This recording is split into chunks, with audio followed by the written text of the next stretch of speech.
Right, शुरू करने जा रहा हूं आज की पहली बड़ी खबर के साथ। और पहली बड़ी खबर पश्चिम बंगाल से बड़ी खबर आई है, बड़ी जीत की खबर है बीजेपी के लिए। झुका पुष्पा और खिला कमल। पुष्पा अपनी जमानत तक नहीं बचा सके। जी हां, ममता के पुष्पा हार गए, जमानत जब्त हो गई और बीजेपी ने बड़ी जीत हासिल की है।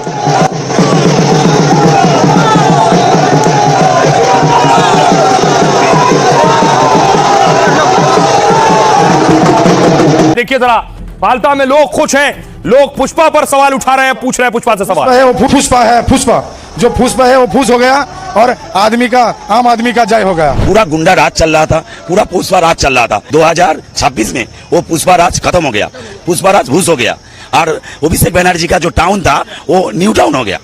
ठीक है, वो पूरा चला गया। फलता का जनता मुक्त हो गया है। फलता का जनता डिसाइड कर लिया है कि आने वाला दिनों में भारतीय जनता पार्टी बंगाल को पकड़ सकता है।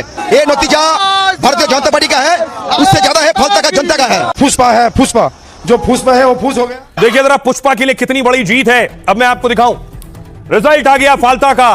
फालता का की चर्चा पूरे देश में हो रही थी। नतीजे देखिए जरा, बड़े बड़े दावे किए जा रहे थे कि किसी को भी उतार दो, फालता सीट हारेंगे नहीं। लेकिन ये देखिए, बीजेपी के देवांशु पांडा चुनाव लड़ रहे थे, 1,49,666 वोट मिले। दूसरे नंबर पर भी टीएमसी नहीं है। सीपीएम के शंभुनाथ कुर्मी को 40,645 वोट मिले। तीसरे नंबर पर भी टीएमसी नहीं है। यहां कांग्रेस के अब्दुल रज्जाक मोला को 10,084 वोट मिले। और इधर देखिए जरा, पुष्पा का हाल क्या हुआ। 7,783 वोट जहांगीर खान को। इसका मतलब जमानत जब्त, क्योंकि कुल वोट से लगभग 15% वोट भी नहीं ला पाया टीएमसी।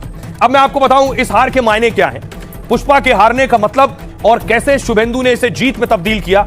ये देखिए जरा, सीएम बनने के बाद शुभेंदु ने पहली बड़ी जीत हासिल की है।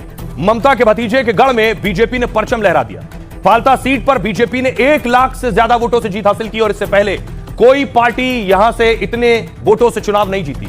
इस बार बीजेपी ने देवांशु पांडा ने सीपीएम प्रत्याशी को हराया। ममता की पार्टी के जहांगीर खान तो यहां रेस में भी नहीं थे। सोचिए, फालता सीट पर जहांगीर खान की जमानत जब्त हो गई।